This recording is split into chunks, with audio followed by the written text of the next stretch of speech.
അല്ല, പ്രതീക്ഷിക്കാന്ന് വെച്ചാൽ എന്താ അറിയോ, ഒരാൾ ശ്രമിച്ചാലും അവർക്ക് നമ്മൾ നേരത്തെ ചെയ്തു വെച്ച കുറേ നല്ല സിനിമകളില്ലേ, സോ അതിനേക്കാൾ മെച്ചപ്പെട്ടൊരു സിനിമ ചെയ്യാൻ പറ്റുമോ എന്നുള്ളൊരു ചിന്ത എല്ലാവർക്കും ഉണ്ടാവുമല്ലോ.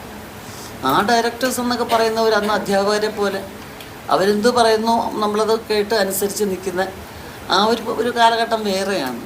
ഇന്നിപ്പോൾ അതല്ല, ഇന്ന് ചെറുപ്പക്കാരായിട്ട് വരുന്നവർക്ക് അവർക്ക് ഐഡിയാസ് ഉണ്ടാവും, പക്ഷെ എന്താ അങ്ങനെ കിട്ടണം.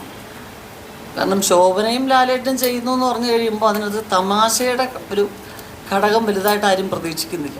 പക്ഷെ ഞാനും ലാലേട്ടും ഒരു ഫിലിം ചെയ്യുമ്പോൾ അതുകൂടെ നന്നായിട്ട് പ്രതീക്ഷിക്കും.